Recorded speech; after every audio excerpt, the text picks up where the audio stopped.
enforce the immigration laws. Yes.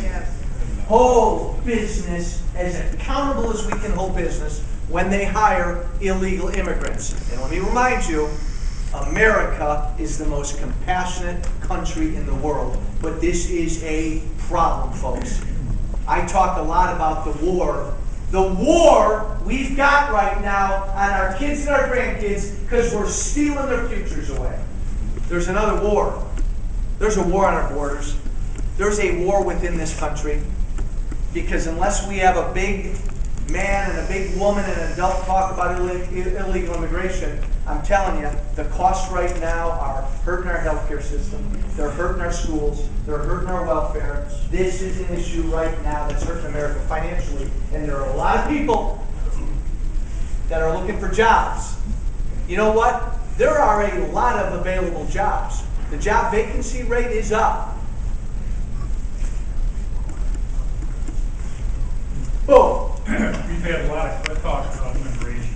One of the things we should have is reciprocal immigration laws. In other words, if I go to your country and I'm illegal and I get slammed in jail for a year for being illegal in your country, one of your citizens come to our country, they should get the same treatment. We don't have that. We have countries make fun of us for putting people back on a bus and taking them across and saying it's cruel and inhuman to dump them at the border. At the same time, they have immigration laws that say that the first case of immigration violation, you get a year in their jail as a federal prisoner, and you have a felony record in your country. On the second term, you get a 5-year term for an immigration violation. We don't have anything like that. You can go through the border back and forth 6 times and everything. But that's immigration. I have a few other things. On the corporation law, you know we're the second highest taxed nation in the world. Yeah, second highest. Think about that as you go home.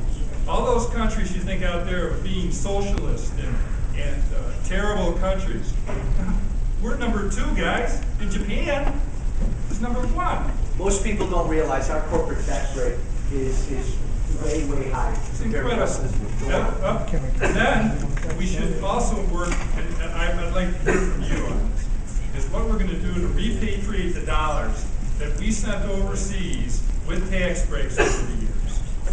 Because we wanted to develop Europe, we wanted to develop Asia. We gave companies and corporations money to move these operations overseas. My dad was a piece of this. In 1960, they moved the record changer and all the audio stuff out to Japan. And I almost ended up speaking Japanese. But we paid, United States taxpayers paid to have those corporations do that by giving them tax breaks. Today, those dollars are sitting overseas a lot of places. The people can't bring them back. Because if they bring it back, now they're going to have to pay another tax on bringing it back into our borders. So we have to do something about this. How do you get them back without taxes? How do you get them back? No, I'm talking about the dollars themselves. That's what I'm saying. How do you get your dollars back? Well, Tariffs. You got a tariff. Equalize the dollar to the euro. I think that when people want to develop businesses in our country with overseas capital, we should welcome it and then tax the profit. Tax the profit. Yeah. Don't tax the capital. No. Joe, one thing that's in the Constitution is that the Congress is authorized to invoke tariffs, and the tariff was originally envisioned by the founders was to protect American business. I went into Ace Hardware the other day looking for a wrench.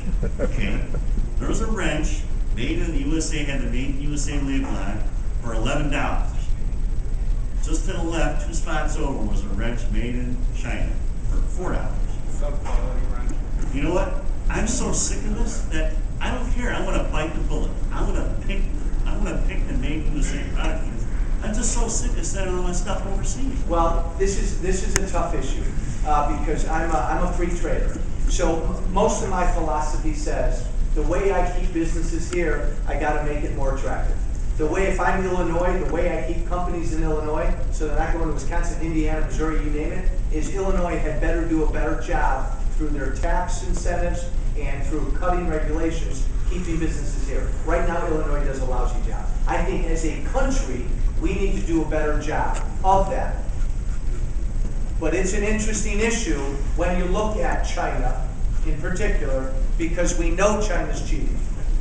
Well, We and know they're paying their employees pennies on a dollar compared to the American. We know that they live according to different employment standards. They live according to different environmental standards. They play with their currency. They steal technology left and right. We know they're cheating. It's like you're playing baseball with somebody who's able to use spitballs and cork their bats. We know what's going on. And big corporations in America are scared to death. Let me finish. Are scared to death to do anything to China when we talk about tariffs or any sort of slapback, because they're living off of that goose right now. You're getting to the point where I think a lot of conservatives who tend to be pretty free trade are thinking maybe we do need to fight back. And I mean, I know a tariff is, I know it's there, but it's a tax. And the worry is, if you start down that road. Always been open about sharing technology. Hold on. Question. I was at a town hall meeting right after Bush 43 got elected, Congressman Manzullo.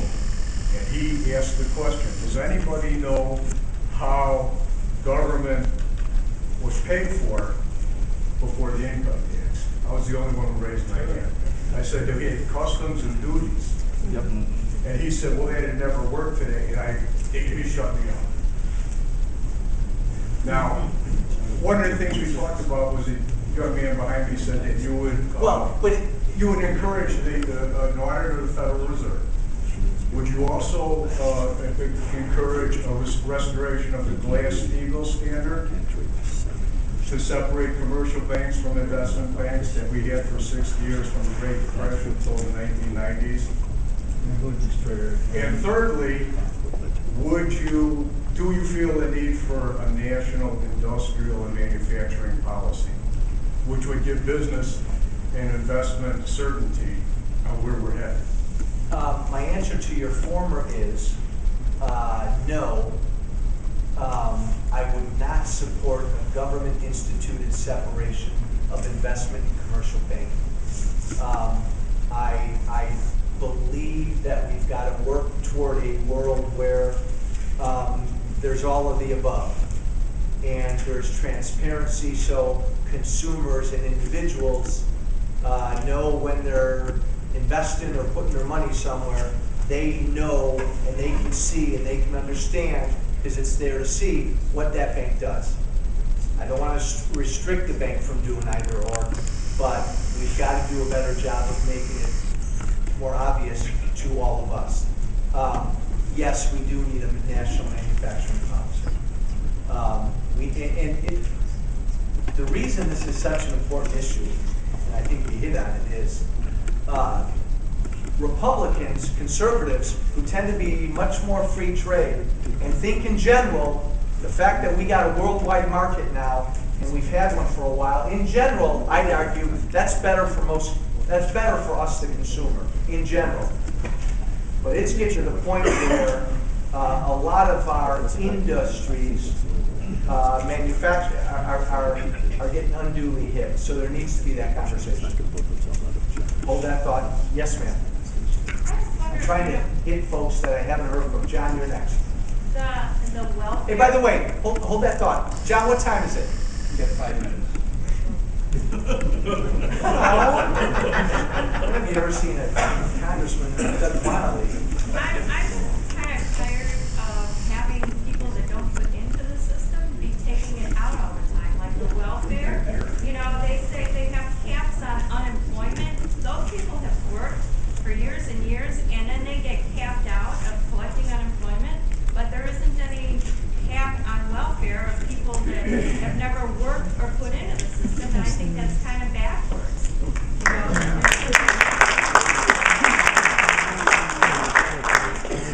Take away from the seniors, you take away from the seniors, you take away from the people who are working, they give it to like 17-year-olds that are having babies, you know, and by the time they're 25, they have 5 babies, and they're, you know, collecting free rent, free utilities, you know, free food stamps, everything, and never have put a penny into the system.